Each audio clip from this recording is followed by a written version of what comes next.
Hey guys, I want to talk about 40 caliber, why civilians should carry it in the wintertime, and why law enforcement should go back to it. I'm going to riff, but I'm also going to talk a little bit about new scientific data I've seen from actual PhDs, from the PhD couple, married couple, Courtney and Courtney, their many studies, etc., and so forth. So, I just filmed I went through 8 of Gabe White's standards. The 4 drills, I did each drill twice.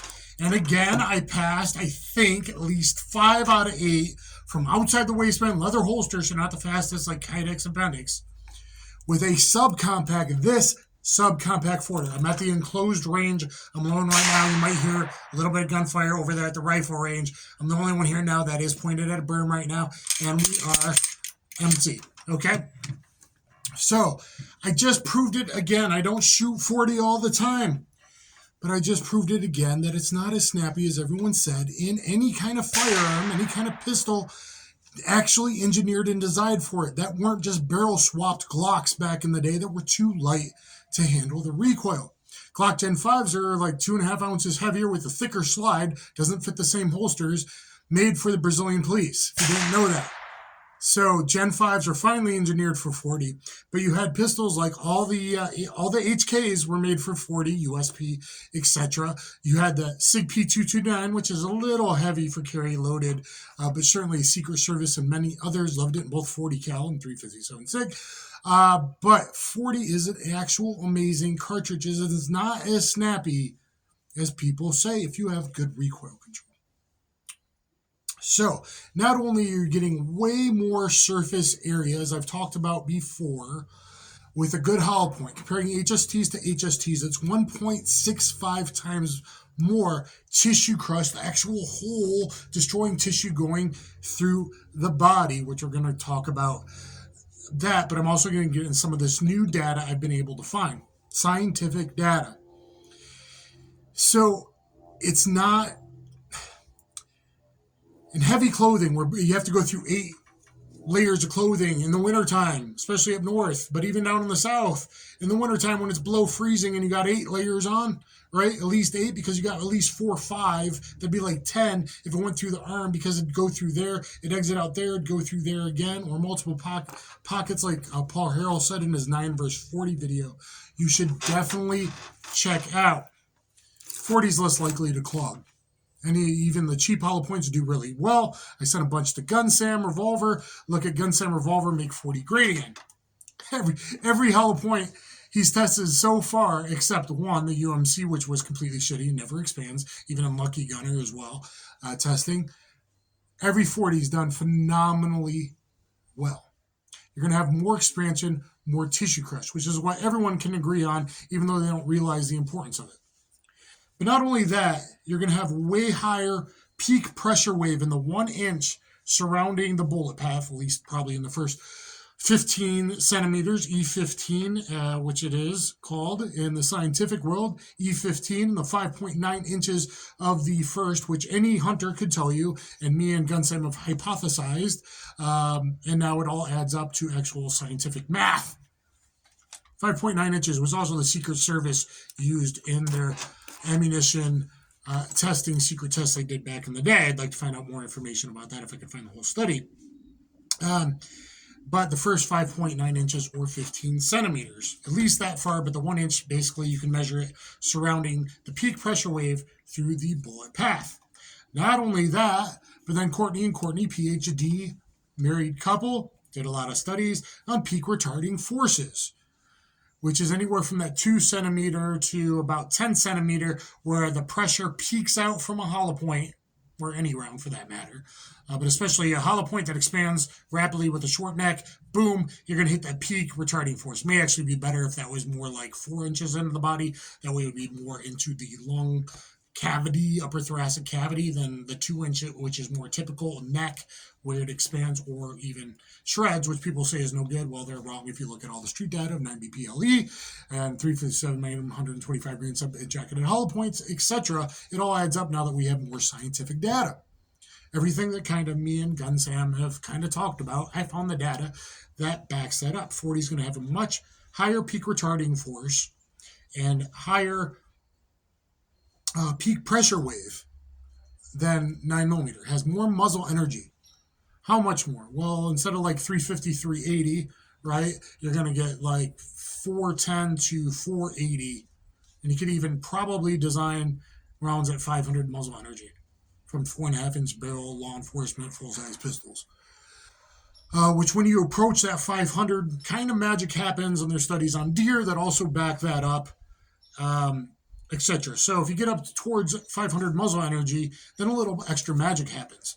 If you get about 700 PSI, scientific data proves, once you get to that 700 PSI of the peak pressure wave, the inch surrounding the bullet path, you're going to see that macerated flesh, as doctors and Masad Ayoub quoted them. You see much more macerated flesh with like a 115 plus P plus P plus 124 plus P than you do the 147s. Even if the 147s might have more lead to expand, actual more expansion, more tissue crush, this makes up for it in that first 4 to 6 inches of the wound. And at least all the scientists said that first 15 centimeters, 5.9, really peaks anywhere in the 2 centimeter to 10 centimeter range. And guys, by the 15 centimeter or 5.9 inch range, all the rounds that I saw tested have already lost over half of their muzzle energy. So that energy dump, yes, hydraulic reaction, it used to be called in the military before the term hydrostatic shock was called, and then everyone debunks it now. That probably first 10 centimeters, definitely that first 15 centimeters, the amount of energy it loses, then as that retarding force, you see the peak with a good fast hollow point at about 0.2 centimeters in to 10 centimeters-ish. Anyway, so a 40, especially a later 40, even though it doesn't have as much tissue crush with the expansion, I really like the 180 HSTs. Are going to give you the biggest expansion, and 180 gold dots. But looking at this scientific data kind of backs up why maybe 150, 155 grain at 1150 to 1200 feet per second, 460 to 500 muzzle energy, 40 caliber, and the old 9BP LE 115 plus P plus had such great street cred, as well as testing the Winchester round with the Secret Service and their ammunition evaluation study that was secret. And all the street data from all the many departments, including DeKalb County, that was still making 18 bodies cold in 1 year, just a handful of years ago before they switched for barrier car penetration purposes to something, 147 G2, which I don't like. But anyway, all their studies say like the 115 plus P rounds, the 115 rounds did way more of this peak pressure and the peak retarding force than the 147s, Winchester white box, that perform well in gun SAMs. But again, it doesn't give you the energy dump up front, which we've all hypothesized on. All the street data, the street cred says so. All the deer hunters, etc. In that first 4 to 6 inches, you'll see more of the wound and the macerated flesh, which is more blood loss, which causes faster BP loss, faster diastolic pressure loss. I just proved for the second time that this is very shootable. Now let's talk about splits. Can you get to 17 splits with a 9mm full size? Yeah. Most people say it's probably better to shoot at 23 to 25 splits with a 9mm. Can you get to that in this? Probably not, but I think eventually I could get to late pin passes instead of the dark pin. I think I just hit 5 out of 8 dark pin passes with this. I hit 4 out of 8 the very first time. Only second time shooting the pistol, by the way. Only like third time shooting 40 in the last 25 years. It's really more controllable than everyone would have you say. Other reasons to get a 40. Ammo availability when Ammogeddon 2.0 starts up soon. It's good to have a 40 when you can't find the 9. When everyone freaks out, we saw the 5.56 spike up because of world events and because of rumors the other day.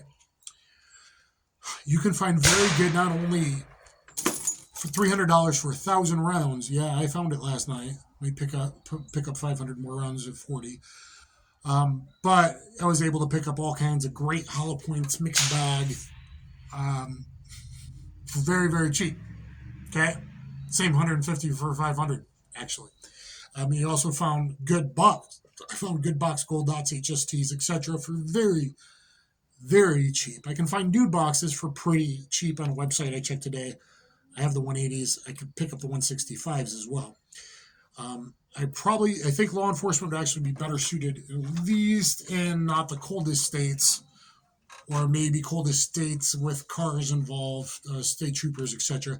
Probably even though less expansion with the 155 grain. If you look at GarandThumb tested the Corbon 150, I sent him old school round. He's tested an amazing old Underwood Nosser Bolt 150. If you look at the data Lucky Gunner has on the old, I couldn't find any. I don't think they're producing it anymore. 155 grain gold dot, 155 grain HST. They still have the official Vista data, the 165s in both, but not the 155s. You can probably still find 165s in both, but not the 155s, which is a little strange to me because looking at the peak retarding force data and peak pressure wave, probably that 155 is going to give the shock and awe, just like the old 125 grain semi-jacketed Hollowpoint 357 Magnum did. And to a lesser extent, but the 9PBL did at least with frontal or back shots where it didn't go through the arm first, mostly the shoulder from a side lateral shot. So better engineered bullets, actually some shrapneling up to 30-40% of shrapneling of a round, those old school rounds, actually makes a bigger wound.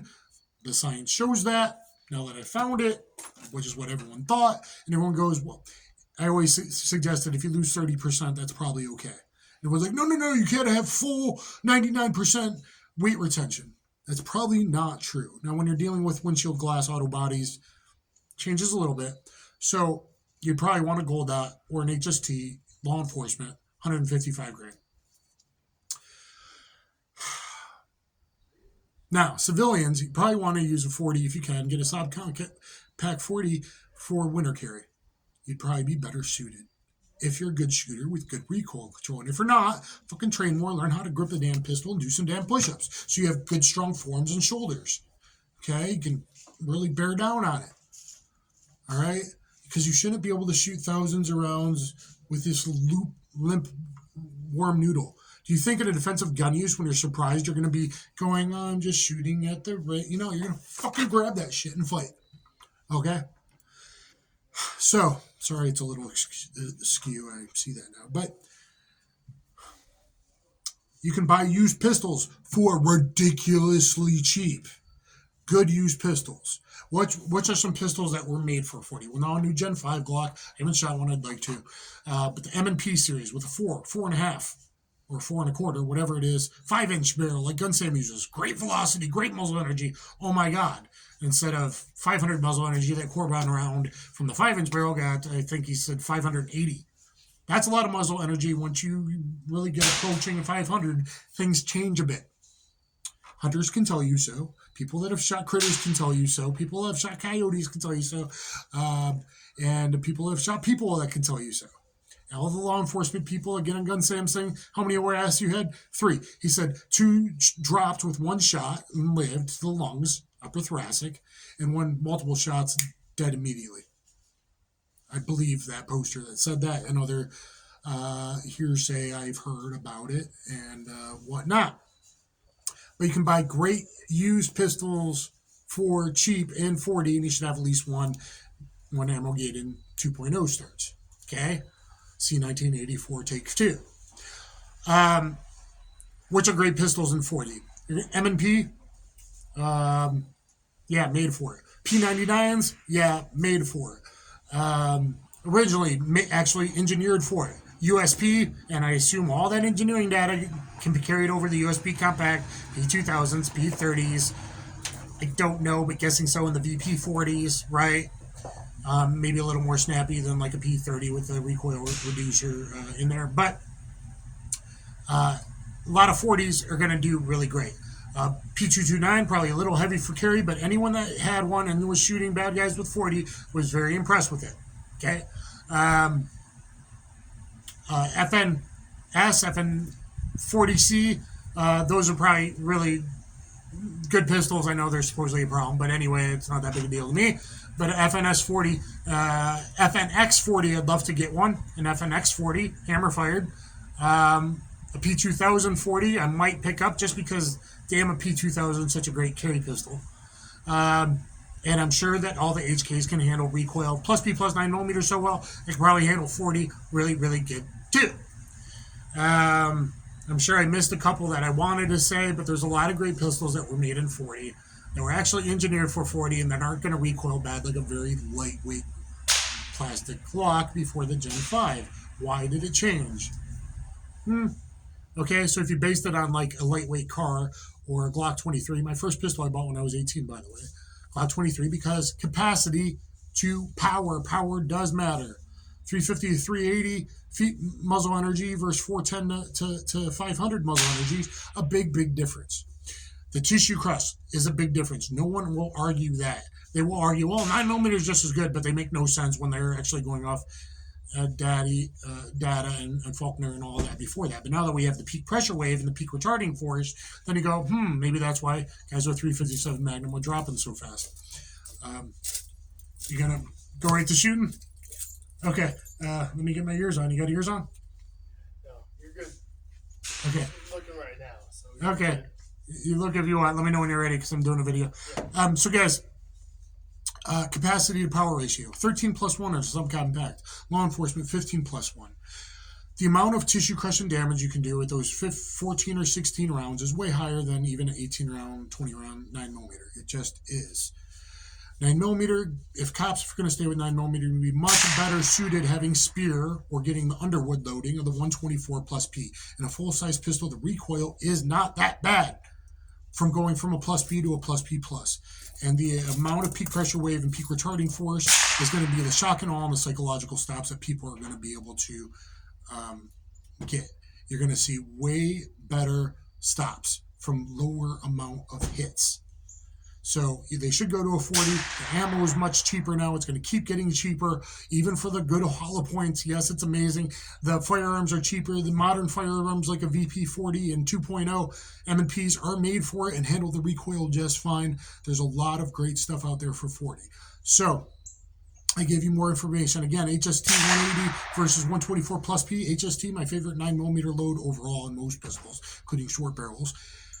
1.65 times more per round. Now times that by a magazine, or the 8 to 11 rounds you're most likely to use in a defensive gun use. Especially when we're talking 3 to 5 bad guys, you might only get time before transitions 2 to 3 upper thoracic, hopefully, shots on them, and you're transitioning back and forth between 2, 3, 4, 5 bad guys. That's going to do a lot more damage and a lot more tissue crush and much faster blood loss, diastolic pressure loss, BP loss, where they get woozy, plus this shock that people are going to say, other scientists, because they want to back their stuff, to the central nervous system more than the 9mm. I carry a 9mm as an arm guard. Okay? I carry it with plus P plus goodness, with a long barrel and a long polygonal barrel. It's got to go really fast, like 1360, 1370 feet per second, really high muzzle energy, and give at least a lot more percentage of bad guys a shock and awe effect that we've always guessed at, and hunters will tell you, etc. And now some of this scientific data by PhDs completely backs up what we've all suspected and what people said before with the 357 Magnum 125 grain, like a lightning bolt shutting people down. And then the 9B PLE 115 plus P plus did almost as good, except through the shoulder shots and through vehicles, but at least with frontal or back, angled shots.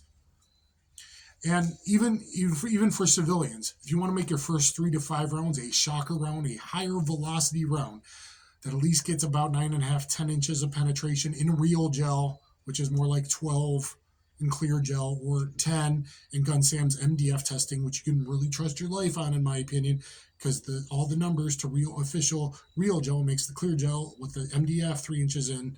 His testing is MDF real world testing. It simulates real gel testing, FBI calibrated gelatin testing, organic gelatin testing, which simulates their 4-layer organic testing, is what bullets look like from bad guys. So we know that's kind of what works, and Street Dad always said these shocker rounds kind of actually did something.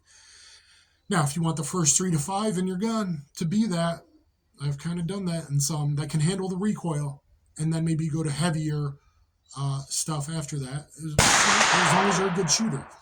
Right? That's always a possibility. Well, I know some people think that's controversial, but even John Wick's trainer is down with that 5.55 You got the 115 plus B plus and 127 plus B plus, and then he's got videos saying it. And the point of impact difference in 9mm and 40 isn't that big. It's not like it is with 38 or with 357 to an extent. 357, you stay 125, 135, 145, you're pretty good. Once you go to 158, you're going to have a different impact past like 12 yards, like good enough that it kind of matters. But at 940, it really doesn't matter so much. So anyway, guys, there's the take on the 40. You want at least one. Do the recoil management, do some damn push-ups. Subscribe, let me know what you think in the comments down below, and look at all my other vids and the 8 drills I just did. 4 or at least 5 I got to dark pin passes and Gabe White standards. So is it that snappy, or do you just suck? Or you tried it out long ago and believed hearsay online? Let me know what you think in the comments down below. Thanks, everybody.